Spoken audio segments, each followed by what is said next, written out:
This week's episode of Fireside is brought to you by Legends of Belize and Wonders Oddities Expo.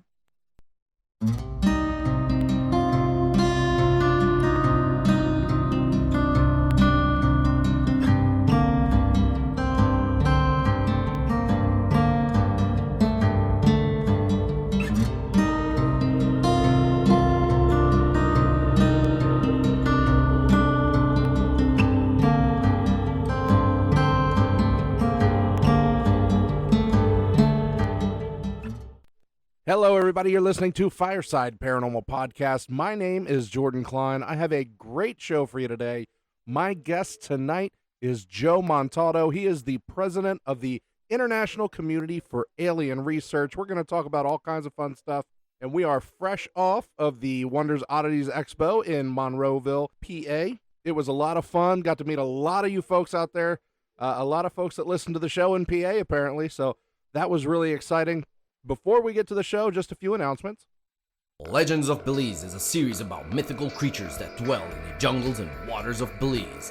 The Belizean legends are captured, documented, and preserved like never before in a comprehensive art series and books with fully colored and detailed images of fine art by artists, authors, and award-winning animators Dismas and Grissi G. Discover the supernatural creatures that await deep in the jungles, such as the mysterious dwarf called Tata Duende with backwards feet, known to rip the thumbs off of trespassers, or the beautiful shape-shifting woman known to locals as the Ishtabai, who seduces drunks to never be seen again. These creatures and many more can be found in the Legends of Belize books. Learn about the cryptozoological, paranormal, and unexplained creatures that haunt Belize. Be fascinated. Be terrified. Belize. Legend of Belize books are available in print and ebook. Buy your copy from your favorite online bookstore such as Amazon, KDP, Apple Books, and many more. Also be sure to visit legendsofbelize.com. And definitely don't forget the American Paranormal Magazine. Go to paranormalzine.com. Check out all the new things they have going on there. Don't forget also they're doing the Owly Award, which is the #1 Paranormal Investigator of the Year. It's open to podcasters and authors. I think voting ends at the end of this month, so if you get a chance, go ahead and put my name in there. Go to paranormalzine.com. Help me out a little bit. I'd like to win that. I think it'd be pretty fun. Not that I'm begging or anything, but if it was, it'd probably sound like that. We are getting really close to our Halloween episode, so if you have a personal story, you want it to be a part of that Halloween episode, like I said, I want this to be 100% personal stories. So make sure you send that in, firesideparanormalpodcast@gmail.com. I'd love to have your story as part of our episode. Make sure you reach out to me. If you can't email for some reason, you want to connect with me on Facebook or any of the other social medias by chance, just go ahead and send me a message on there and we can get it all worked out. Hey, I also wanted to give you a little heads up. My wife, Sarah, is supposed to be joining me on the interview part of this show, so if you hear her voice pop up, don't be alarmed. I want to get into our first featured story. It actually comes in from Jay. My name is Jay. My paranormal group is Ohio Dark Seekers. Nice. Right now we don't have any YouTube, not yet. Working on that one. There you go. But this was actually happened before we started the group, kind of before I met my wife, where I used to live. It was a hill that led to nothing. And there was a big tower, like an electrical tower. And I swear on everything, I saw something just hovering in the sky. Oh, yeah? And then when I looked, I was staring at it for a minute, and then it just shot like it was like a bird, but it wasn't a bird. It was about medium size. It's hard to explain, if you know what I mean. How big would you say it was? Roughly about the size of a car. Oh, wow. Something like that. And it was pretty cool. It was about the first UFO at least I've seen with my own eyes. That's crazy. That's cool. Thank you. No problem. Thank you so much, Jay. Our next story comes in from Mary. This is Mary from Parkersburg, West Virginia. Hi. And I guess we got into paranormal about a year ago. And we've, I think we're up to maybe a dozen locations at this point. Oh, nice. You guys have been rocking it. Yeah. And, I'm a skeptic. My husband, he's not. But when we go to these places, I'm always kind of, I don't know, cautious. Yeah. And well, I'm trying to think here. So at Prospect Place, it's a Underground Railroad location. Oh, okay. And in the basement cellar type area, that's where they would keep the people who were trying to escape, right? Yeah, so down there, we were sitting down there with our equipment for maybe an hour, and nothing really happened. But as most paranormal investigators know, that's then totally nothing normal. happened. Yeah, totally normal. So with me being the extrovert out of the two of us, I just started talking. We were getting ready to pack up, and I started talking about the history, everything that has happened modern day. Like we've had an African American president, and talking about at the time there were riots going on, and how they've gained a lot of rights. So we packed up, we started heading out the door, and behind me I heard "thank you." Oh, wow. This little tiny voice, it just said "thank you" like that, and chills. Nobody else heard it, but thank God we were still recording. So And it came up in the recording? it was on the EVP. Yeah, Wow. it was pretty cool. So at that point, I got emotional. I don't know why, but I was like, that is just the sweetest little thing. So that was special to me, and I think from that point on, I've kind of thought differently about the paranormal. That's really cool. Yeah. Thank you. Sure. Thank you so much, Mary. Again, if you want your story to be one of our featured stories, give me an email, firesideparanormalpodcast@gmail.com. Have you encountered something you can't explain? Do you believe in the paranormal but haven't experienced it? Are you a skeptical believer too? My name is Kristen, and I host the Paranormal Girl podcast. My show is an education in the paranormal. Join me as we explore a different topic each season and dissect origins, theories, experts, and so much more. Whether it's life after death, cryptids, ghosts, or any other paranormal topic, we will pull it apart and put it back together again to fully understand it. If you're a fascinated skeptic, a believer yearning to know more, if you're looking for an education in the paranormal, I'm your Paranorm Girl. All right, I want to get to my guest. Join me by the fire as we welcome Joe Montaldo. Joe is the director of ICAR, the International Community for Alien Research. He also runs United Public Radio Network and UFO Paranormal Radio Network. Joe, you with us? I surely am. Jordan, I was thinking about you the other day. I was on Coast to Coast a couple of weeks back, and I was thinking about you for some reason. I even brought it up with George at the break. I said, I've never heard you on a show. I said, you need to invite him on. Man, they're always looking for people. Always. I was on there talking about alien types and blood types is what I was on there about. Now, that is one name drop that you're always going to get me. If George Norrie wants me on the show, you can give him my number. Remind me after the show. I'll tell you the secret on how to get to Coast to Coast. I can't tell you right now because I don't want everybody to be harassed. And see, this is what I don't know if I could do because his show's like 5 hours long. I don't know if I have that many words in me. Well, no, they've changed the format now. I was kind of usually when I go on Coast, I always do the full 4 hours. But this time, and I've noticed a couple people told me this, they broke their format up to 2 hours, so they do 2 guests a night now. Oh wow. So I'm kind of like, what happened there? Are their ratings dropping or something? Why would you do? Because there's a lot of good guests out there that don't need 2 hours. They need more than 2 hours. People like you would need way more than 2 hours. But still, it's always fun. Tom and George and the Lisa and all a bunch over there, all nice people. So, And I met George a few times, like at the X conference and out at the one in the desert. And You've done TV shows with George too, haven't you? Wait, say that again? You've done TV shows with George too, haven't you? Well, yes. Well, yes and no. And the fact that we were both on the same episode on the same TV shows, but we weren't together because we didn't see each other. Ancient Aliens and them do a weird thing real quick. So they flew me out. The first time I was on Ancient Aliens, they flew me out to D.C., set me up at the Mandarin Hotel. Beautiful suite. The bathroom in the suite's bigger than my house, my 2,000 square foot house. Goodness. And everything worked on voice. You could tell them they had a tub, then they had a jacuzzi tub, then they had a shower with like 8 spigots in it, and then they had this thing I would call the group shower.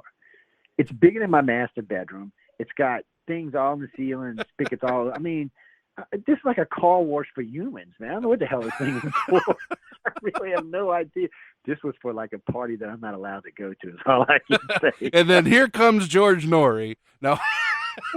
I'm like, oh, now, but in all fairness, when I met George the first time in D.C., I met him in studio at NBC Studios in D.C. at the X Conference, the 2009, I think it was. We talked in studio. It was me, Alfred Weber, and Richard Dolan. He was having the three of us, and we each doing an hour and Q&A at the end. So I'm sitting there doing my thing because I was first. I get up, I'm sitting in his chair. I'm done, took over the microphone. George said, I can go to break if you don't. I said, sure, I can run this show, no problem, man. Tom started laughing. I said, no problem at all, man. Let me. I see how these mics and all work. I was having a ball, but I've met him half a dozen times. He's always been just as nice as can be. He's never, I've heard a lot of different stories about the man over the years, but he's always been nice to me. He's always been polite. He's never asked me for money to speak. So the first time I had him on the network, Karen Dolan brought him on. Okay. And if y'all knew who Karen Dolan is, that is Richard Dolan's ex-wife. And she brought him on. And I said the first time I met him was in D.C. That was a lie. The first time I met him was in Roswell. At the 59th. I was out there for the 59th and the 60th anniversary of Roswell. And Guy Malone drugged me out there. The alien resistance movement people. And I met him out there. Karen Dolan introduced me to him. And then we did an interview with him. And then Karen interviewed him. And then he came on the network a couple of weeks after that, which was, I didn't even know he did that kind of stuff. Now, really? For those listening, you want to tell them who Richard Dolan is? Richard Dolan is a historian. He's not a ufologist, so don't get confused. He's the guy who goes around and takes other people's books and puts them into one coherent book for you to read. He's not making, he's done one or two books after his original three where he makes opinions, but I don't know why he does, because he's not a ufologist. He's not a researcher like some of the other researchers, and feel like myself and others. That's not what he does. He is truly a historian. He's a good historian. I don't want to take anything away from him, but he just takes those books and puts them in a range where everybody can understand them and go through them and find the information that you're looking for. He did something, was it with Whitley or, I can't remember who it was. They did Dark Matters or something. Okay, yeah. And they did that. I just don't remember. And then I met him, his girl, I guess it's his wife now. They had a TV show out there, some paranormal TV show. And I didn't mean to embarrass him. It was an accident. I was talking to his girlfriend at the time, who was one of the stars in the TV show, and his other two co-hosts. And one of them said, well, I noticed that you come up a lot, and because it was still UFO Paranormal Radio at the time. I said, well, if you type in UFO Paranormal, I said, if you type in UFO Radio or Paranormal Radio, we're going to come up the first 5 things on the first 5 pages. Well, Richard says, oh, that's just because it's your computer. And as soon as he said that, his girlfriend says, no, I'm looking at him right now. He's first on everything. He's on Google, Yahoo. And that's what it was. Until we switched names to United Public, we were always on the first 5 on the first 5 pages, because, I mean, that was our name and that's what we did. Now I think we're like the 3rd or 4th page or something now, but it's not a name that we push as much because, frankly, even though we do a lot of UFO and paranormal stuff on the network, I can't get big name gas when I say, hey, I own UFO Paranormal Radio, and would you like to come on UFO on the cover to, like, Senator McConnell? They just kind of look at you like, what kind of drugs are you on, boy? Yeah. But I noticed as soon as I changed the name to United Public Radio, the first politician I called came on the network. No problems at all. I was stunned. Now, on the UFO Paranormal, we've had lots of scientists come on. We've had Michio Kaku, Neil deGrasse Tyson, Paul Levesque, John Cruz. We've had some really big name scientists come on, theoretical physicists, stuff like that. Matter of fact, Michio Kaku, which to me was one of the best shows I've ever done, one of the lowest rated shows I've ever done, by the way. But to me, one of the best shows I've ever done, I introduced him to hardcore stepping stone theory. Because, he came on the show. The show's title is UFO on the Cover, which I was surprised he came on. My wife got him somehow or another. And we started talking about aliens. And I said, well, couldn't we just do stepping stones? I said, couldn't we build a platform in zone L11, then one on the moon, then one on Mars, and one out in the asteroid field, and one on one of the moons around Jupiter, and one of the moons around Saturn, and maybe out on Pluto or Charon, and then another one out in the Oort cloud. Once we're in the Oort cloud, we're halfway to Proxima Centauri. So that's 2 light years out. So then you go from there to the halfway point between that and Proxima, which is 1 light year. You build a base there. So you're stepping along. You're never on a spaceship for long periods of time. So I'd throw you and your wife and the kids on there. They say ship you over to Mars. You spend a couple of months on Mars, and they ship you out to Io. You spend a couple of months out there.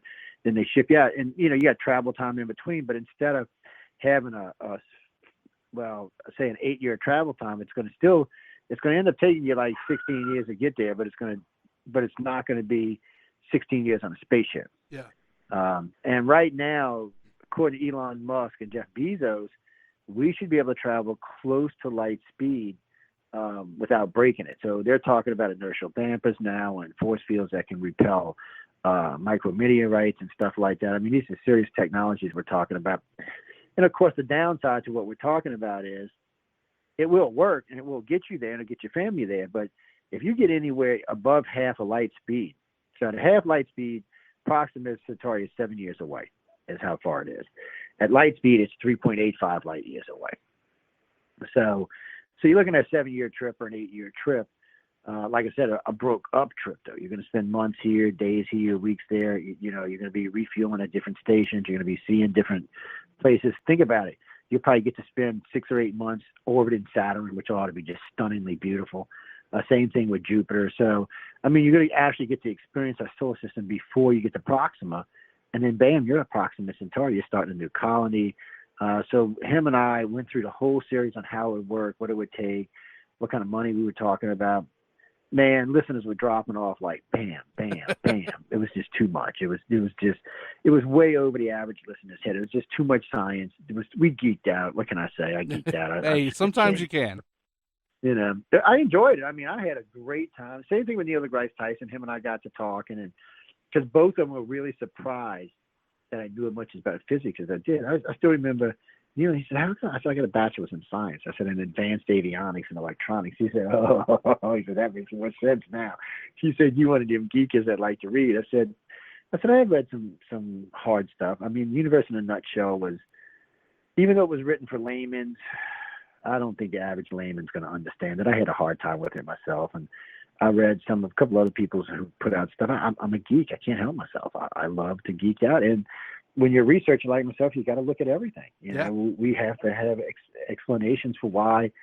I mean, you're cruising through space. You look at Earth. Earth is beautiful, but is that enough to come here and decide to hang out for 100,000 or 50,000 years, however long ET's been here? What is it that brought them here in the first place? How long have they been here? Have they been here since we've been here?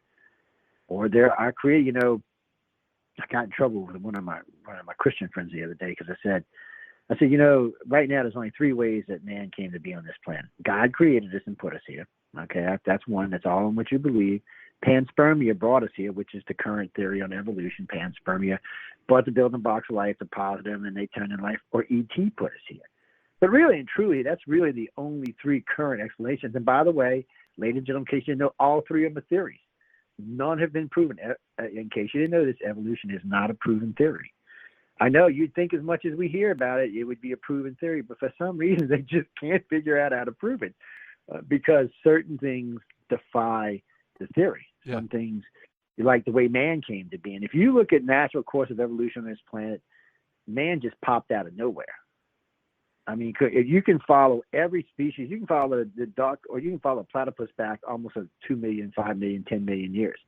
You can follow the horse back to almost the dinosaur era. But for some reason, you can follow a dolphin back 250 million years. But you can't follow man back but 2 million years. Something's just screwy. There's something that just, and then whether you think we came from apes or not, I got a real good one from you. I can prove we didn't come from apes. You know how I know that? You know how I know that, Jordan? How is it? Okay, so if you're Rh positive, you share 2% of your genes with the rhesus monkey. If you're Rh negative, you have no genes related to any monkeys, period. Now, Rh negative is when you say, like, you are A negative. Your blood, right? So you're O negative, or Rh negative, or Rh positive, or A positive. It's just the Rh factor in your bloodline. In case y'all didn't know, Rh means rhesus monkey. That's what the Rh stands for. Yeah, most people don't know that. So if you're positive blood, whether it's A, B, O, what is it? It's O, B, A, B, and A. If you're any one of those positives, you share 2% of your genome with a monkey, a rhesus monkey. But if you're Rh negative, you do not have that same gene. Matter of fact, Rh negative people are a little bit different than Rh positive. There's different things in their personality. There's different things in their blood. Like O negative is the universal donor. It's the purest form of blood known to man. I'm O negative, nice and pure. You know me. Stay back, vampires.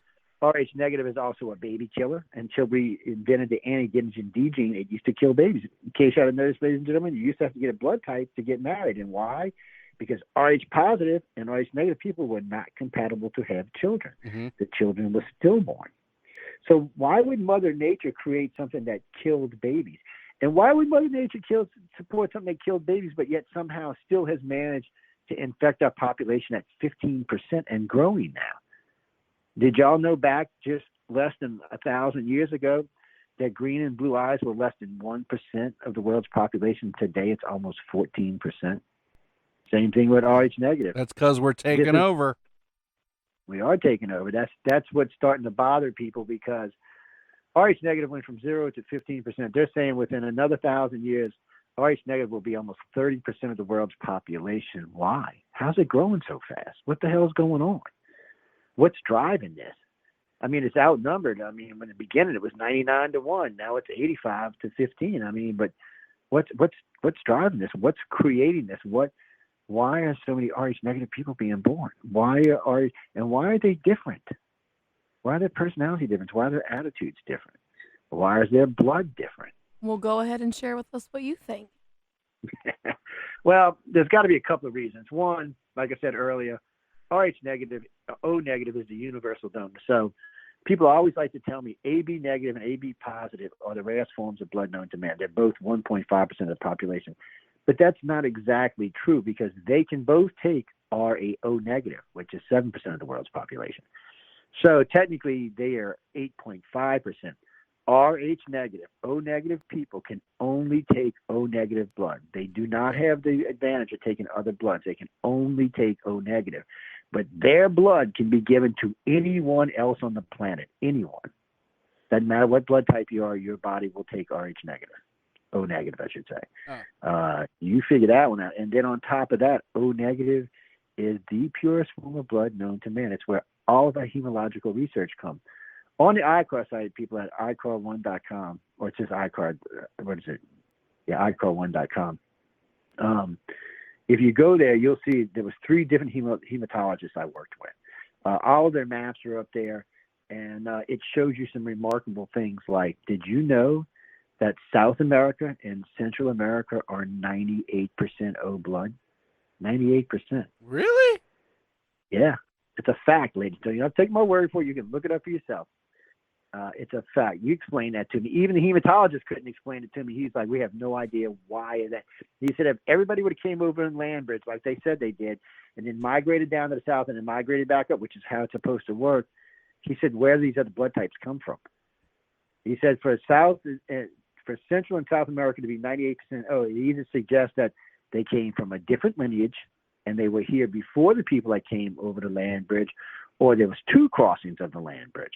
There was the original people who came over who were O blood, and then the other people who came over later who were the normal mix of, 36% O, 38% A, 1.5% this, 7% that. They were the normal mix. And if you look at a map, you'll notice it's clusters of blood. Yeah. So it's not like a generic thing that goes across your country like, okay, 38% of the people are O positive. Yeah, well, that group of people, they may be in groups and not scattered around the country. So you can actually see where people in groups settled, family lines settled in. You can also kind of tell that some of this was probably inbreeding because of these areas where you have such large populations of one blood type. Well, I am in West Virginia. I'd be more worried about New York than West Virginia, my friend.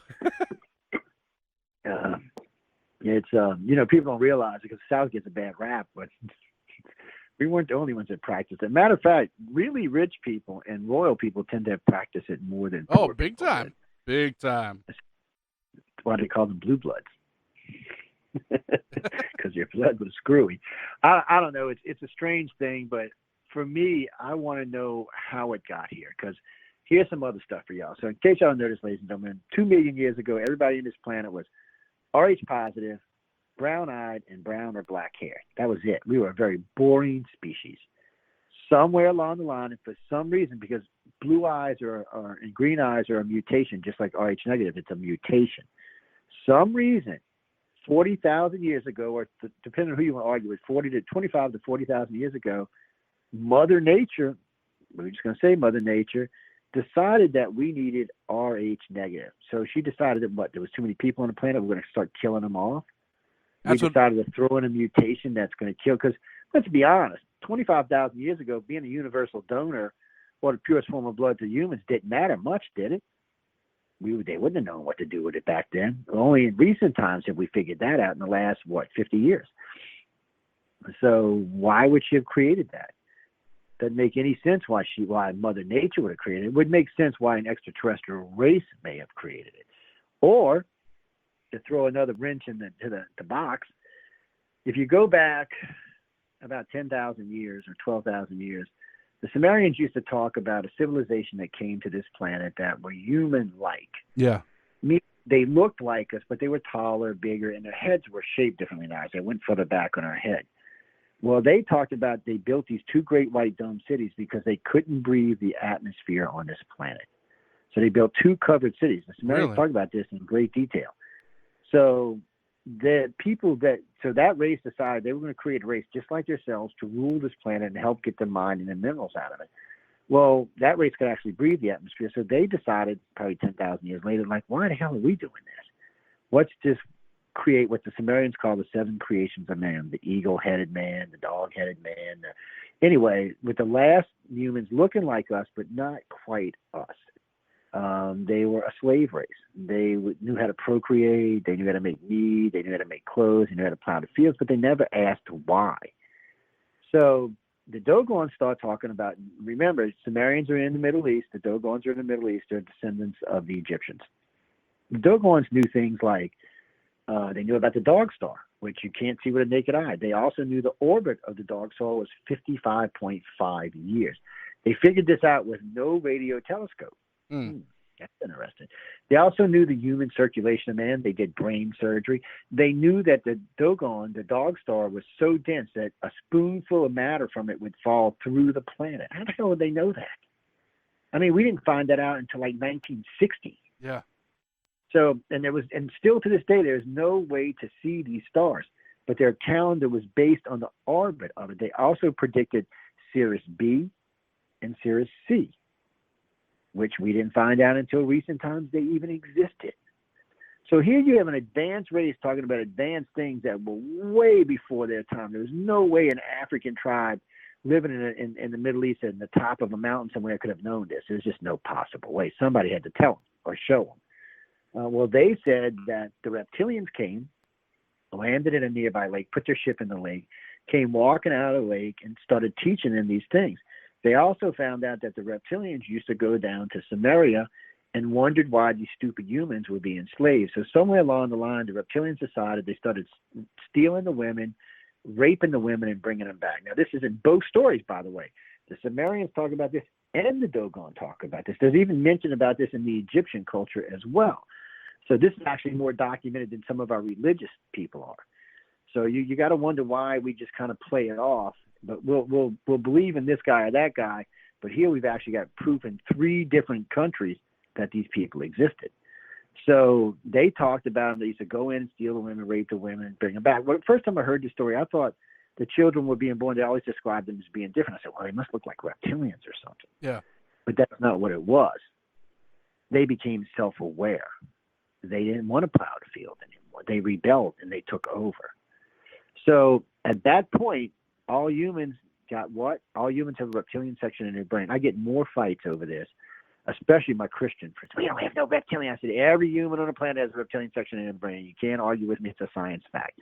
I said, a matter of fact, it's a very important part of our brain. Without it, we would be very docile and very easily controlled. So that little piece makes humans humans. Whether it's reptilian or not, it's one of the pieces that's very crucial to who and what we are. still, though, people argue with me all the time. I said, look it up. I got this guy screaming at me on a radio show a couple of weeks ago, actually a TV show. He called in. He's screaming at me. I said, you got a computer? He said, yeah. I said, type it in. He typed, oh. I'm like, well, oh, what? I said, yeah, every human on the planet's got a reptilian section in their brain. Deal with it. I said, I know you don't think God would put that there, but I guess God thought you needed a little reptilian. Oh, geez, I should have never said that. But it's, it's there and it's true. Now, the Bible mentions no mentions of humans having any reptilian in them anywhere, nor does it mention us being a slave race at any period or time. So, but here you've got something that's before the Bible, before the New Testament even. Now, Joe, it does talk about fallen angels coming down and sleeping with the people and creating pretty much a hybrid culture. And the hybrids. And basically what you get is you've got a human hybrid, you've got a reptilian hybrid, and now you have a gray hybrid. So unless each one of these is represented as a different type of angel, and I used to teach Wednesday and Sunday school. I was very religious when I was young. And there's just no mention of these anywhere in any of the Bible. They're not even mentioned as being demons or anything like that. Even the Satanist culture won't take credit for the reptilians or the humans or the grays. They're scared of them. But here's a completely side note for y'all. I'm speaking with Monsignor Balducci in D.C. Paula Harris is actually translating because he speaks Italian. So, the Vatican for a long time has known extraterrestrials had visited the planet. They've had evidence for a long time. Well, Monsignor admitted not only did they have the evidence in front of a live audience, but that the Vatican considers the aliens to be more spiritually enlightened than humans. They said, his words, wow, really? that they were much closer to God than we are. So I was just taken back. I didn't know what to think about it, Joe. And it completely caught me off guard. I was not expecting that to come out of a Monsignor's mouth anywhere. So I asked him again just to make sure, and he repeated. I'm like, shit. So 2 years later, I run into the astronomer for the Vatican. So I told him what Monsignor told me. He said, oh, no, that's true. He said, we believe that they're closer to God than we are. So about 8 months after that, I was at the cathedral in New Orleans, and one of the bishops were there. And I just said, look, I got to ask you this. I said, I know this is off the wall. And I asked him, and he looked at me, and he fiddled around with his hands. He said, come sit down here with me. He said, we're not supposed to talk about this. He said, but it's true. He said, the Vatican definitely considers them to be more spiritually enlightened than we are because, number one, they're probably several million years older than we are, which means they have known God for a much longer time than we have. He said, it's hard for us to stop and conceive it. He said, but we've had evidence since the Vatican was created that the planet was being visited. His words. So I've talked to at least 20 people now inside the Vatican that actually live in Vatican City that have told me that this is the church's official response to this. Well, time is different too, I think. Like time for us, this is the way I believe it, that time for us as humans is different than time for God. Like the blink of an eye for God might be a million years for us. Like there's just no correlating the timeline. Oh, I agree wholeheartedly, because the 7 days of creation to me would have been 7 million years for us, but 7 days for him. Yeah. A lot of people, or she, I don't want to say him because it could be anything, but a lot of people believe a day in a human life for God is equal to 1 million years. I don't know. Nah, when I die, I'll be sure to ask him. But as of right now, I have no idea. But it would make more sense than the current theories that we understand, or I should say, we don't understand. It would just make more sense. But a good friend of mine who teaches, he runs a Baptist seminary in the middle of the country, one of the biggest Baptist groups in the country. I got to talk to him one day, and I said, "Did you ever stop to think that Jesus might have been an astronaut?" And he was like, "What do you mean?" I said, "Well, let's go through what all happened." I said, "Remember this. At the time it was 2020. I said, think about this. Most of the miracles performed by Christ can now be performed by man. So we can't really list them as miracles anymore. Because if man can reproduce them, they're not a miracle. They may have been a miracle 2,000 years ago, but in today's society, they're not." I said, so here's an advanced race came and landed on this planet, found this mess of what we called the planet at the time. The Roman Empire was rampaging across the planet, and thought maybe they could fix it. Because on another side note, until the birth of Christ, reptilians ruled the planet. Almost every culture prior to that believed in reptilians. They thought reptilians were the bearers of life to bring us the good stuff. They thought the humans were evil. And you can check out all the Mesoamericans. They all believed that. Most of the African tribes believed that. Most of the Middle Eastern people believed it. It wasn't until the birth of Christ that we actually seen a flip. We've seen the reptilians become the evil bearers of everything evil. If it was evil, it was a serpent or a demon. Remember, the serpent in the Bible, there's a serpent in the Bible who it does what? Gives Eve the apple of knowledge. Yeah.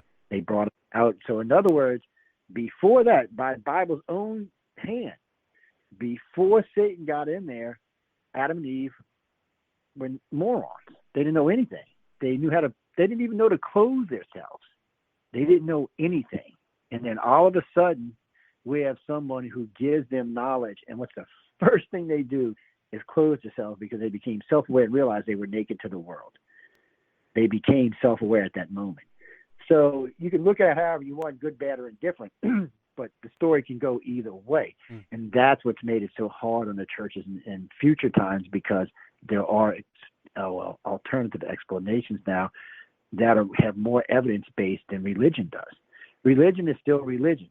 I tell people all the time, define yourself as spiritual, not as religious. Being spiritual is one thing, being religious is nothing. Being religious means you're following religious doctrine that usually is not going to be correct. I mean, a good stuff that was written in the Bible, like dinosaurs 6,000 years ago. Sorry. And remember, everything that happened in both testaments happened in the last 6,000 years. Well, we both know that's impossible. All three of us know that's impossible. So somebody in this big story we're talking about is not telling us the truth. Now, people, before you get offended, that doesn't mean there's not a God. It doesn't mean Jesus wasn't the Son of God. It just means that you need to pay attention when someone's telling you something and make sure you're asking the right questions, because you really need to know. If you're going to follow and worship anything or anyone, you need to ask the right questions. What do you mean? Somebody just That's sent me true, yeah. It's just good advice. And people, before anybody asks, I do believe in a supreme entity out there. So I want y'all to understand that. I'm not anti-God or anti-Jesus for that matter. I cost myself, matter of fact, I cost myself a $300,000 a year job because I said Jesus could have been an astronaut. I was working for Mickey D's at the time as a general manager on my way to being a supervisor. I was making good money. This is in the early 80s. It tells you how much. Today it'd be like $700K a year. Wow. And but it is an explanation that no one can just say, well, it's not true. Well, you got to prove it's not true. You can't just say it's not true. You got to prove it's not true. And that's a hard thing to do, because really, I guarantee you within 50 years, there will not be a miracle that Jesus performed that we won't be able to perform today. We're well on our way to curing, whatchamacallit, it gets all over your skin. Walking on water, we can do that right now. We actually have the ability to walk on water right now in several different ways. And in another 50 years, we'll just be using anti-gravity to do it. As far as feeding the masses, you can go outside right now along a shore and drop 2 quarter sticks in the water, and you just ran up a whole shoal of fish onto the beach. Boom, there they are to feed the masses. So, and then waving your hand and being able to tell what somebody has, we're well on our way to that now. We have equipment. Shit, your iPhone can damn near do that on its own now. So my point is what was considered something 2,000 years ago is not necessarily the same for the more educated people that are here today. You're going to need a more plausible explanation than what was given to us from 2,000 years ago, because like I said, every year we learn how to perform another one of these miracles. So like I said, once a human makes it, it's no longer a miracle. It's just something we can do.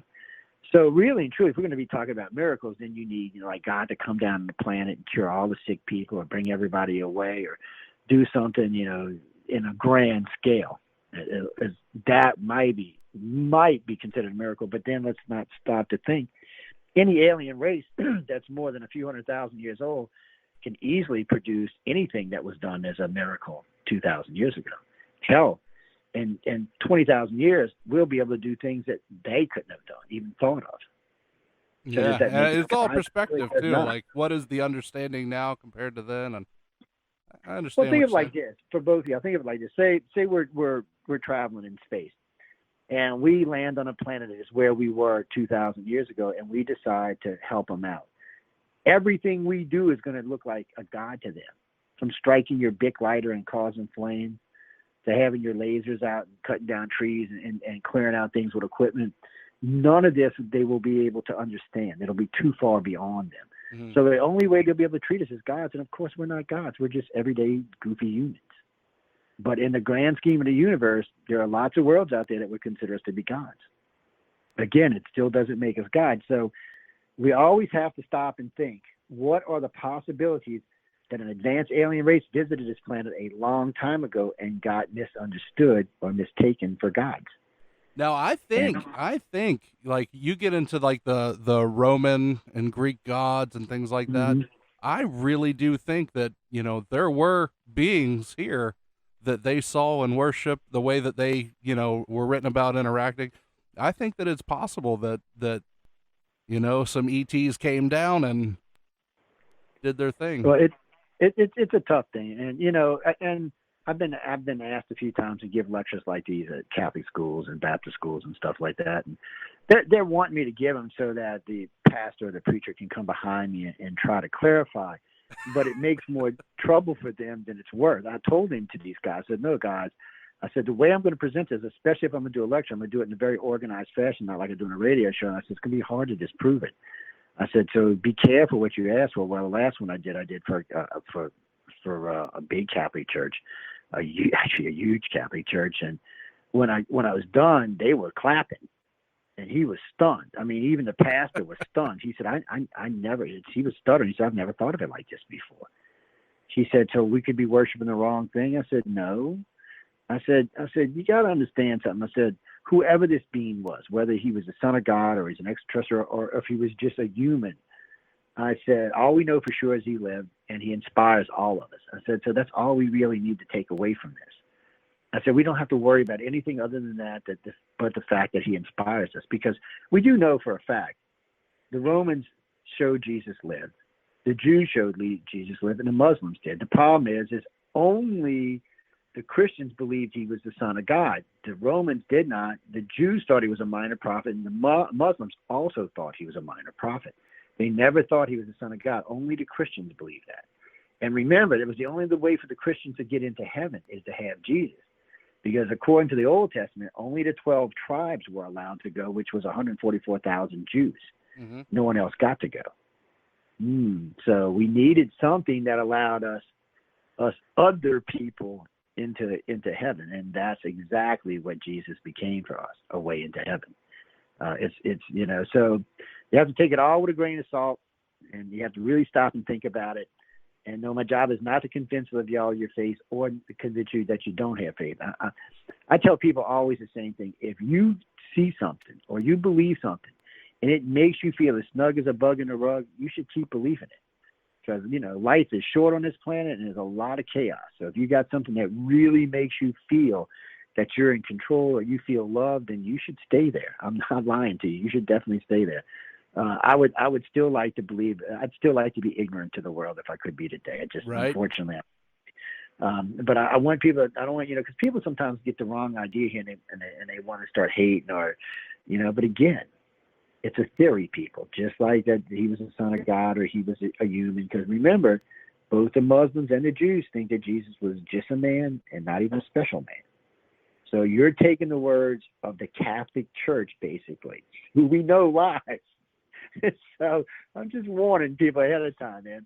It's like I got some friends that are Mormons, and I always give them shit because I want to know when they're leaving the planet. In case y'all don't know, people, Mormons think that they're not from Earth, that they belong to a different world, and they're going to go out there and meet their God and their Creator, which, by the way, they think is part extraterrestrial. And boom, and they're not the only religion, by the way, that believes that we did not originate on this planet. And God is not the one who put us here. So let me explain. They still believe in God. They just don't believe that God was the one that put us on this planet, that we were brought here. A lot of people think Earth is a prison colony just like Australia was. I have no idea if that's true or not. But a lot of people do feel that we were put here. And here's something else for y'all. Did you know that your biological clock is set to 24 and a quarter hours? and that your body works best at an average temperature of 73 degrees Fahrenheit. These are science facts, by the way. Yeah. So Earth, in case you didn't know, optimal temperature is around 80 degrees. So it's hotter than what our human body's recommended for. Also, Earth only has a 23 3/4 hour day. Mars has a 24 1/4 hour day. Hold on. First, I want to interrupt you. You said the perfect temperature outside is like in the 80s? No.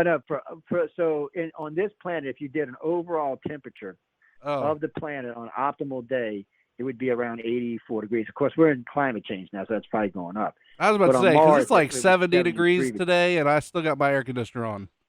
Yeah, well, I got mine on too. I feel for you, buddy. I know what you mean. But up north, it's getting cooler. A lot of my friends up north are already seeing snow. We were in Colorado just a week ago. It was already getting cold up there. We were in Salt Lake City. It was already getting cold up there. It was still warm in the daytime, but it was cold at night. So overall, our bodies are not designed for the planet we live on.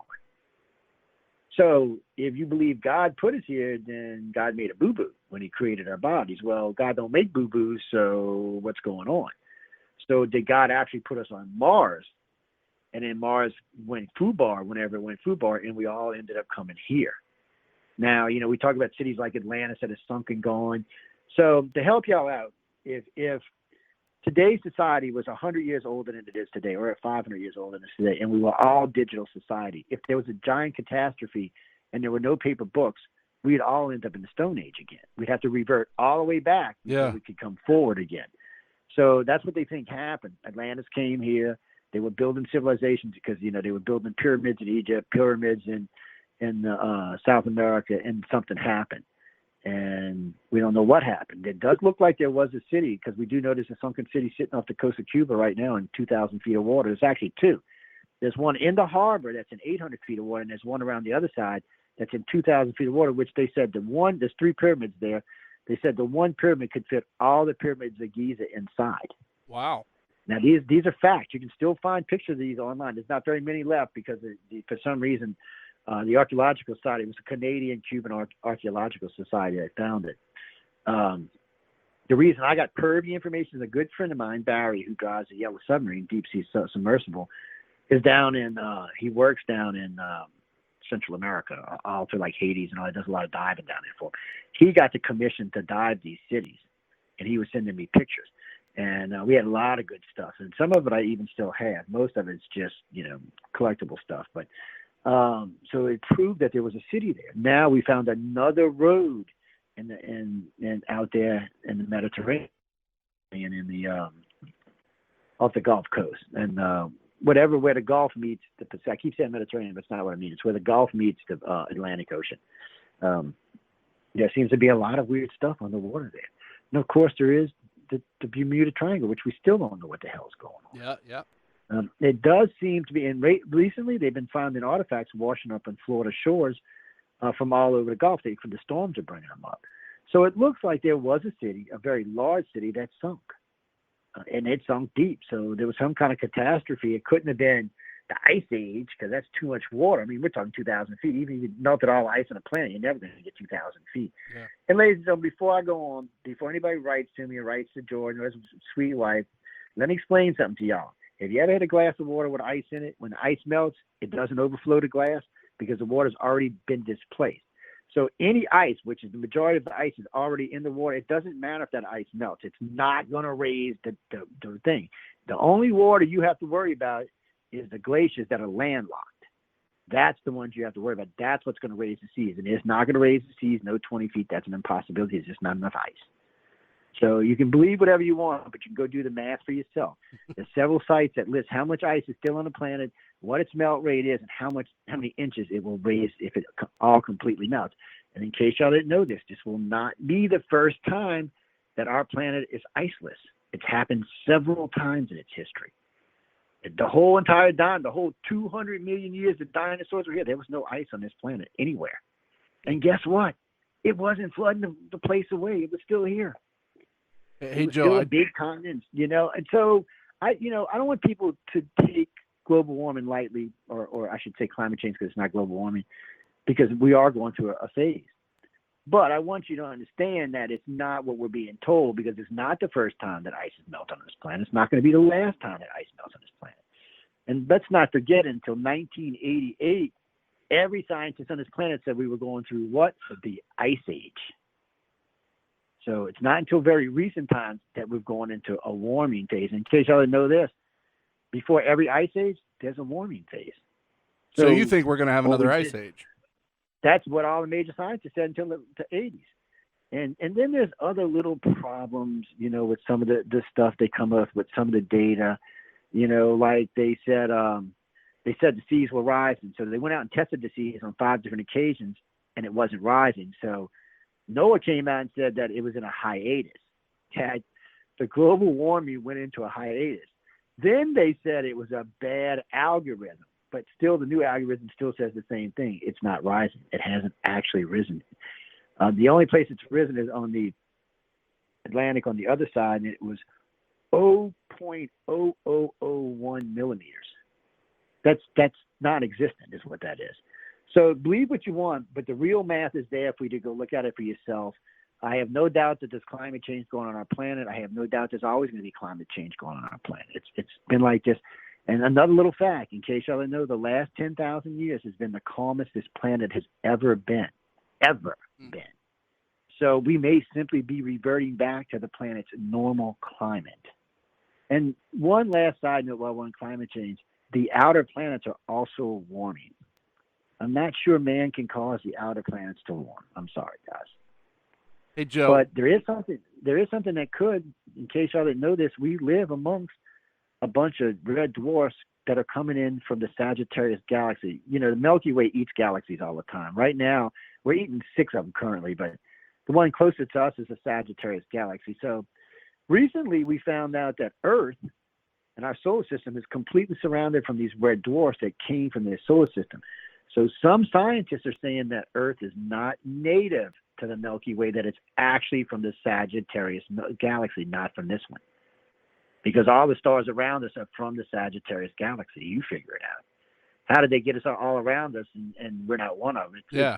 So I've heard this theory go back and forth a dozen times. I've heard, scientists bullshit. And then some say, oh, no, it's not bullshit. And it goes back, and one thing science is guaranteed. If it's going to hurt someone's ego, it's not going to get changed immediately, which is a sad thing because it's taken us so long to progress because, we don't want to say somebody's wrong or something's not right. Or like Einstein.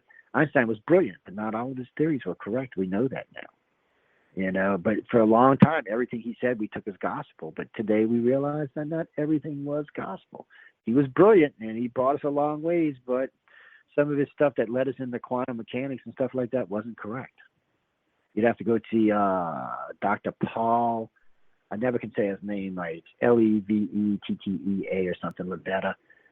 He's the cosmic pulse guy. He's the one who proved the cosmic pulse exists, which happens about every 26,000 years. The pulse gives off a burp, basically, and it happens. But, it takes a long time to get here because the core is a long ways away from us. It's, 100,000 light years away. So it takes a while to get here, but it does happen. And they've proved it by taking ice core samples. They have found the material from the core in these ice core samples. So they know what happens. And what happens is you'll start noticing a blue glow for probably 100,000 years. As it gets closer and closer and closer, the solar system will start to cloud up. You'll start seeing dust enter the solar system. Eventually, there'll be enough dust to block out the sun, which will trigger at first an ice age, and then it'll trigger a super global warming event. And then the planet will kick back into normal after probably 50 or 80,000 years of this. But they prove it happens. And it's just a matter of time before it happens again. So with the ice core samples, we know it's real. So there's lots of stuff that we don't want to talk about that contradicts a lot of what science says, and there's lots of stuff that backs up science. And I'm a big geek. I love science. I'm gonna. How many books do you read, Joe? Not as much as I used to. You know what I do now, to be totally honest with you? When people want to send me stuff, I ask them to send me audio books because I do a lot of driving. I average about 50 to 60,000 miles a year, so oh, wow. I just put it on the car stereo and listen. It's way easier for me. I also pay more attention when I'm listening like that, so I pick up more knowledge. Matter of fact, that was what I was doing through it, because I wanted to know, like with L. Ron Hubbard, I wanted to know who this guy was. I've heard a lot of stuff about this guy over the years that are not so polite, and I found out most of that was BS. But he's got a brilliant mind. So. Did you know this guy invented a way to help you get rid of your problems without needing drugs or shrink? So I didn't know what this was. I had, heard about Dianetics and all that crap. I was about to say, are you getting ready to give me a Scientologist pitch? No, listen. So I'm reading this article. I was watching one of the newsreels, from the 40s, or actually from the early 40s, late 30s. There were newsreels, and I was just listening to one and watching it. So Elron, most people know this, he was a Navy commander. He commanded both a ship in the Pacific and in the Atlantic. So he was sitting on a ship one day, and he couldn't figure out why his guys were taking so long to get back. They, some of them had just minor injuries, and it was taking months to get them back. So he went in shore and went and talked to the Navy doctor. The Navy doctor said it was more about what was in their head than what was healing. So he started working with them. He came up a way to go back and find the problem in your head and immediately pull it out. So the Navy so did the Air Force, they put this to use, because it was bringing guys and flipping them out in less than 2 weeks with no drugs or no psychologist. The doctor could do it. So the Navy and the Air Force both implemented this. Well, and they were going to keep it. Well, Elron decided that he got into a fight with some politicians. So the Senate was going to allow for the psychologist to build a place in Alaska where all they had to do is sign your name and they could send you there. Okay, they could say, okay, well, Jordan, he was acting like this. We're going to send him up there for 8 months. Without any review or anything. So he got in a big fight with him. He knew a bunch of congressmen and senators. He got in a big fight, and he fought him for, I think it was 2 years, and he got the bill overturned. Well, it was the biggest mistake in his life, because what happened after that was the pharmaceuticals and the senators with money invested went after his ass. Oh. The first thing they did was pull his work from the Navy and the Air Force. They told him they couldn't use it anymore. Because he wasn't a psychologist, even though it worked perfectly, and all the psychologists in the Navy signed off on it, but they pulled it, and they went after him in every way they could. They were attacking him on the newsreels and the media, and you can actually see it. You can actually, when you go back and watch the newsreels, you can watch him from like 1930 all the way up until 48. They praised the man, they loved him, and then all of a sudden it flipped. And then he wrote Dianetics, and Scientology was born. Which, people, I'm not a Scientologist, I'm sorry to say. It's not something I can do. I'm not that kind of religion. Even though it's science religion, it's not like religion. They don't look at the world the way we do, and I don't know per se if they believe in a creator in the way we do. I think they just believe that, science can solve their problems. And so far, and I got to honestly say this, everyone I've met in the religion has been a perfect person. It's kind of scary. It really is kind of scary. They're the real aliens right there. They're just they might be. I always think of the Stepford Wives. Yeah, the Stepford Wives. I don't know what it is, man. I just think of it sometimes. But I mean, like I said, all of them I met over there who are Scientologists have gone out of their way to be nice to me. They take good care of me. They're well behaved. They don't. Not one time has anybody tried to even tell me about Scientology, much less ask me to join. No one's ever even mentioned it to me. If I wouldn't have been nosy and asked, I wouldn't even found out about it. But you know how I am. I got to ask any. Because with L. Ron Hubbard, I had to ask, are y'all Scientologists? And they didn't lie. They told me the truth. I was stunned. I was waiting for some bullshit lie, to be honest. Yeah, but they didn't. They just told me the truth. So all I can tell you, people, I'm not a Scientologist, and all I can tell you about the people I've met in Scientology is they're very nice people, very well educated, very well managed, very well dressed. They're just good people in general, and they will go out of their way to help you and not expect anything in return, which is a weird thing on today's planet. Oh yeah. But I'll tell you what Brad Pitt said. He said it's the hardest thing he's ever tried to do. He actually asked, he made a video because he's trying to become a Scientologist. He said, I don't know how people do this. He said, I'd have to do this 24/7 for the next 2 years just to even get in. He said, I don't know how Tom Cruise did it or John Travolta. He started naming off all these people. He said, I don't know, man. This is tough. It is. It's what I hear. It's really tough to get in. You pretty much have to be asked. And from what I understand, it is a lot of work. A lot of work. And I'm just not that, I don't need that kind of work to believe in anything. So I need that kind of stress in my life. I don't. But like I said, everybody over there is really nice, really kind. I haven't had any problems with any of them. No one's ever lied to me yet so far. And that's what this all started over, was going out and investigating them for Writers of the Future awards. Because, it's a prestigious award, and people who win it can get, end up being big writers and big publishers and big illustrators, because the people who judge them are already that. Yeah.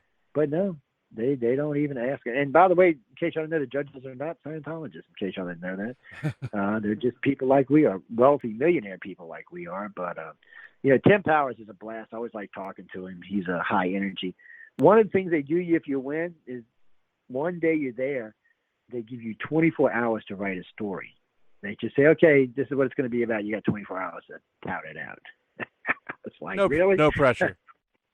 And the illustrators are the same way. But, I've met everybody. All the judges have been fabulous. I got interviews out with them, and I've talked to them about things like aliens and other stuff like that. And they're sci-fi fantasy people, so they don't have problems with aliens. They're like, yeah, let's do They're all about it. Tell me more. I'm going to write it in my next book. No. And you know what? And in case y'all didn't notice, ladies and gentlemen, anybody can submit, and you can submit 4 times a year. Yep. So you got 4 chances a year to get in, and it is blind judge. They don't care what color you are. They don't care if you're woke either. They don't care about any of that stuff. All they care is you're a good writer or a good illustrator. I'm still floored by that. I've just usually when somebody tells me stuff like that, I go investigate it and I find out, they want $500 for this or $1,000 for that, or you gotta pay for this or pay. In case you didn't know this, you still own your story, and they pay you per word for your story. The big winner gets $5,000. I think everybody else gets $1,000 plus the free trip out to LA and all, and to get to work with all these judges. And these judges want to help you. That's the really strange part, because most of the time when I meet millionaires, they're not all that wanting to spend their time helping you.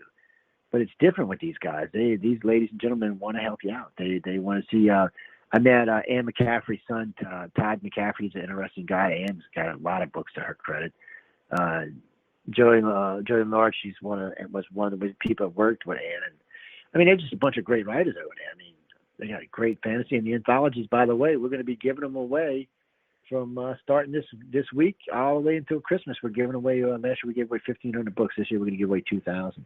Wow. We're also giving away 2 very expensive Seiko watches and 2 lightsabers. Real ones? Real ones, yes. Got one sitting over there. Well, I was out at Dragon Con for Atlanta. I went to Atlanta for Dragon Con for a week, and I just got back from Fan X in Salt Lake City. Nice. I was up there, and I met the guy who does the lightsabers in Salt Lake City, and he gave me one. He's sending me Obi-Wan's. That's coming in a couple of weeks, and then what's his name? Son's is coming. The red one with the 2 things that come out the sides. Yeah, his is coming too. So I have all 3 of them. I'm keeping one for myself. The one that don't make no noise, I'm keeping for myself. The other 2, though, I'm giving away. They're going to be a sponsor on the network, actually, and sell some lightsabers on the network. But I actually got a sponsor. I got the lightsaber guy. I got one of the sword guys. They're going to come sponsor. It's weird. I was in the back where they sign all the autographs, and this guy pulled me aside. He said, "Are you Joe?" And I looked at him like, "And who are you?" Next thing I know, there's like 18 people standing around me just asking for autographs and stuff like that. I stopped in Cortez, Colorado. I'm in the shop talking to this guy. He recognized me. He wanted an autograph. My wife's looking at me like, "What?" I'm like, I forget, I forget sometimes I do TV and I just forget, I've been in, full articles done on me in newspapers, and I had the Australian Science Journal do a whole section on me in their journal, and we fought back and forth for 6 months, man. 6 months I fought with them assholes. Excuse my language, but we did. But they were great. I mean, Alfred Weber got me in trouble with him when he said, there's 1.5 billion abductees on the planet. I was like, Alfred, you did not just say that. Well, you said 10 to 15%. That's what 10 to 15%. I said, Alfred, you can't use numbers like that. When 2 days I get wrote up in this science journal, and I read the write-up. I said, you got to listen to a damn thing I said. So I wrote it back. I said, if you're going to write me up or write some BS, at least listen to what I said first. So I actually sent them a transcription of it. So they did another article. Then I did a rebut. They went back and forth for a while. And then finally they gave in and said, okay, well, it's possible that we could be being visited. Of course it is. You know it is. But it was a great argument. It's like Kathy Baldwin. Her and I got into it over Betty and Barney Hill because I don't believe Betty was an abductee. I think Barney was. And I think the one they talked about that made him famous was a military abduction. Matter of fact, the first time I brought this up on Coast to Coast, George Norrie told me live on the air, "You'll never change my mind about the Betty and Barney Hill case." I said, "Okay, can I talk now?" He's like, "Yeah, it's my first appearance on Coast, by the way." And so I started talking about it. He got all quiet. It was just like, shh. So I was still talking. I'm 30 minutes in. I still ain't heard a word from George. So I stopped. "What do you think, George?" He's like, "We got to go to break." we go to break. He's like, "Man, I think you changed my mind."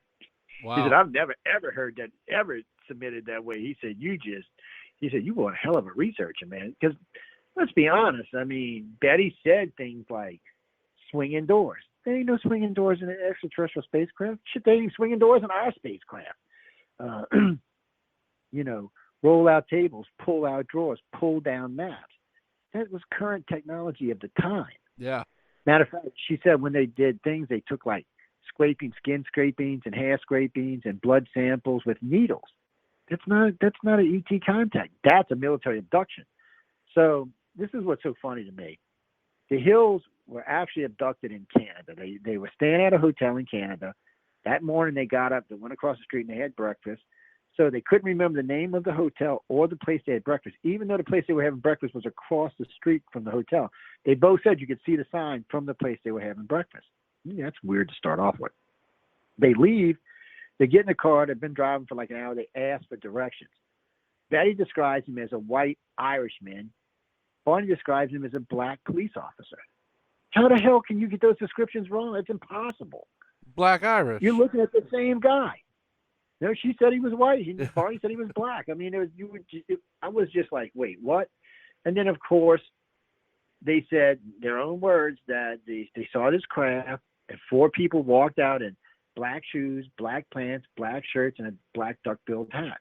This is CDC. This is Black Ops. This is anything. And so many agencies wear those outfits. It could have been anybody. They said they walked over the car. They looped their arms under each other and walked them back and walked them up the stairs into the craft. Sounds like a dirigible, but I've never, in my whole entire life of doing abduction research, which is 40 years, heard anybody walking upstairs in a spacecraft, unless it was like in a movie or it was like Valiant Thor. Other than that, I've never heard of anyone. Most of the time, they're either floated up, beamed up, or drawn in. They're never, ever walking upstairs, which I was just floored by. I was like, well, that doesn't even make any sense. Then they said these things grabbed the trunk like, she said they were like magnets. They EMP'd the car. Aliens don't need to do that. They don't need to physical anything like that. So none of that ever added up to a real alien abduction. I think, honestly, Betty and Barney Hill, that was the first known military abduction. And what's funny about this, Kathleen Maldry and I got big arguments about it because she had just wrote this book and she said, oh, it was a digital television. I listened. I still got them somewhere. I have a lot of the original interviews and the original hypnosis tapes of Mr. Simon when he regressed both of them. And I've got a lot of the interviews they did in the late 60s and early 70s. And there's no doubt what she said. Because at the time, that's what she thought, that's what an alien should be. Later on in life, 20 years later, she changed her story because technology changed. Well, you can't change your story. If you change your story, you're a liar. Whatever you saw is what you saw. And it's not going to, 20 years later, it's not going to make, because I can talk to an abductee from 20 years ago, and they will tell me word for freaking word what they told me the first time. It leaves such an impact on you, you're not going to forget. I mean, it scars you for life. It's as bad as rape or anything else. It just scars you for life. You're not going to forget. Well, you may try to bury it and hide it, but you're not going to forget that this happened to you, and you're going to remember it. Especially under hypnosis, you're going to remember it word for word for word for word. So, and then there was the other problem. In the original hypnosis, there was 3 sets of memories. There was the alien memories, the cover memory, and the human abduction memories. And they talked about humans. Then there's some other weird stuff. So, Barney had a colonel that lived with him. Then he knew several other colonels in the Air Force that's been knowing him since he was a young man, before he knew his wife. Then him and Betty, who, by the way, were a racial couple in the 60s, were invited to the White House. Okay, that for what? He was a post office man. He wasn't even an advocate. Yeah. Why were they invited to the White House? What was it that they were offering that the White House wanted to buy? Because it was just an interracial couple. There were several of them they could have used. So what was it? I mean, why was there a colonel living with him? Why did so many colonels know him? Why did he have so much trouble as a young man? Most people don't know it, but Barney was in and out of mental care for his entire life. Betty wasn't, but Barney was. So this is exactly what happened. Somewhere in his young adulthood, he talked to a psychologist and told them what they had. Probably someone that was in the military. The Air Force locked onto it, and ever since that point, they were following him. They befriended him. They became friends with him. They knew when things were happening to him. They were right there. It wasn't Betty they were interested in. It was Barney they were interested in. And Betty, after Barney died, there was really no other contact. She used to make stories up, but when you'd voice dress her, you'd find out she was lying. So I was like, it was Barney was the abductee. But see, that's the problem with ufology today. As far as I know, ICAR is the only organization that will change its mind about something, and we have several times over the years. Yeah. Everybody else seems to just get stuck. We know far more about alien abduction and military abductions today than they did when this happened. Obviously, there was more to this story than what was originally said, because we know now it was a military abduction, but somebody wrote a book about it. People got money about it. Stanton Friedman had a book about it. Nobody wanted to change it. It either made them look like liars or bad researchers. Stan got on my ass a couple of times. I'm like, Stan, the truth is the truth, boss. I can't help it. I said, this is where the evidence leads. And I said, I got far more evidence than y'all do. I said, so why are you fighting something? And deep down, he knew it was true, because him and I talked about it several times. And then Jim Mars was on. Jim Mars and Ted Phillips thought it was the best explanation they ever heard. And that's two of the best researchers that ever lived. Yeah. So I'm like, I was in good company. And even Dennis Baldfacer thought it was the correct explanation. So, I mean, these are three of the top UFO researchers there is, and they're agreeing with me. But Stanton had that crush on Kathleen too. So. Well, they wrote a book together. Wait, say that again? They wrote a book together. Yeah, they wrote a book together, and that's why I used to get so mad at me, because I debunked the whole damn book. Actually, now I have, in all transparency, I have Kathleen coming on the show in just a couple weeks. Kathleen's a sweetie. We've got along good. I was gonna say, should I not bring this up? You can bring it up, and she'll either get mad, she'll either address it, or she'll get mad. One or the other. There's no telling with Kathleen. Nobody's probably challenged her in a while, but it's still on the website. And this is what's so great about this. So I wrote to her, she wrote me back. I wrote to her, she wrote me back. So both sides of the argument, both hers and mine, are still on the ICAR website, where you can go read them. So I was actually quite fair about this. I didn't try to bully her. I didn't try to take her stuff down and just put mine up there. I wanted people to judge it for this. I've always been like that. It's just like when we were talking about the religious stuff earlier. I want people to judge it for their point of view, not from mine, not from the other person's. Do your own homework and figure it out, because then at least you're getting most of the truth and not the BS. But no, I don't get paid before anybody asks. Nobody pays me for this. Matter of fact, to be honest with you, if I'd quit spending money on this, I could have probably retired a decade and a half ago. Right? Yeah, easily. But my goal is to find out why this planet's being visited and what it is that they're looking for. Why isn't that they won't come straight out and tell us? I was always told the same thing. They've disclosed to everybody they feel the need to disclose to, which are the abductees and contactees. The general population doesn't mean anything to them in any shape, form, or fashion at all. They look at the everyday population as cannon fodder at best. They don't, for them, you got to understand from like a gray or reptilian humans. First off, their lifespans these days are endless. They can upload their consciousness into a new body. They already have pretty much unlimited lifespans to start off with. Well, but if something does happen, before you dig into that, I want to go over this in the Patreon. Oh yeah, we do that. That's even better. Because we are out of time for the show. Damn. So yeah, it goes quick. Jordan. Huh? I said you talk too much.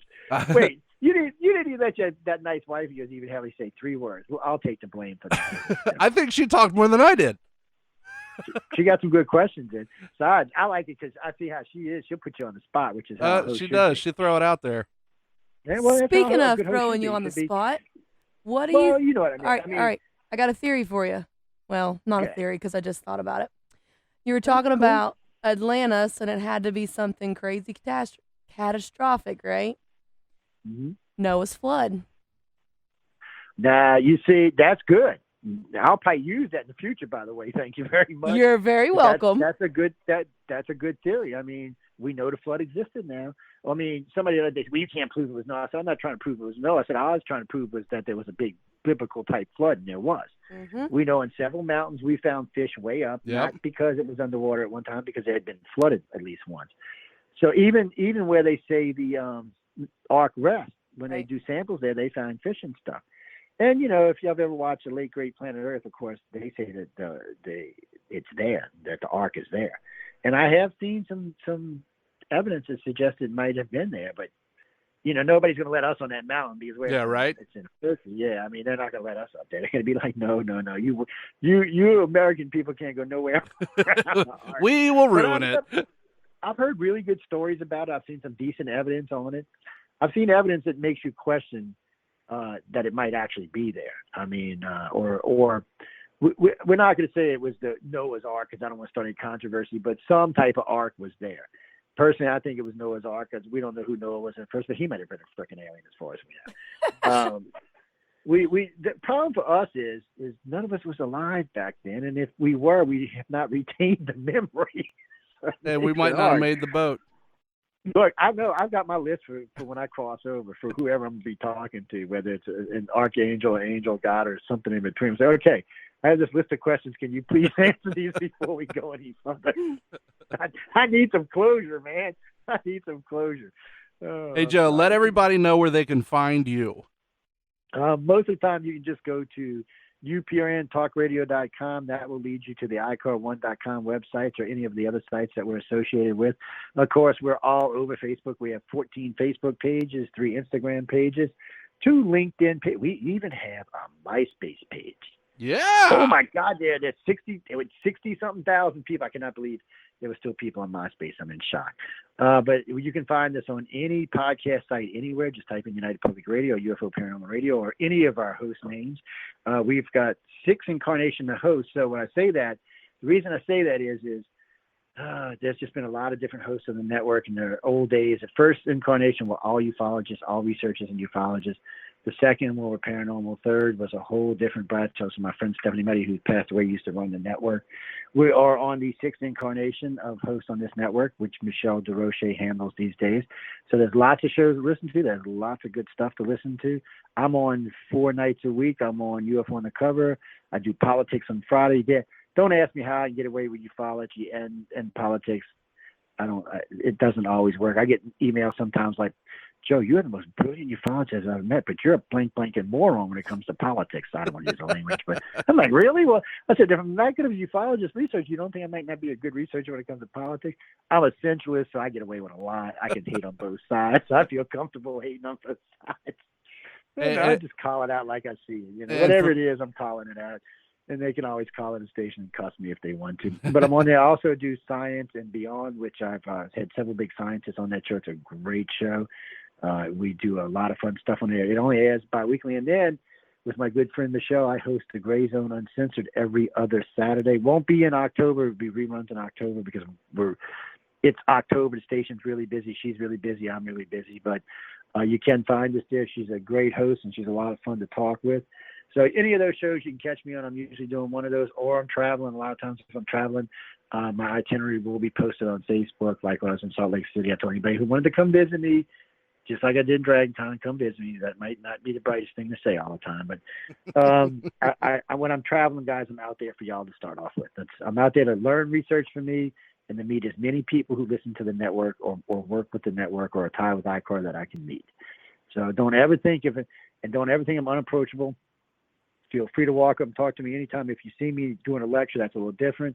But if I'm just standing there talking to somebody, come up and introduce yourself. If I'm in something hardcore, say, hey, can you come back and see me here? Here's my card. Give me a call later on. But I want to talk to everybody. That's what I'm there for. I'm there to hear everybody's stories, to learn as much as I can, to try to get our theories even. Every chance we get, we try to update our theories to make them more plausible, more believable, more factual, evidence-based.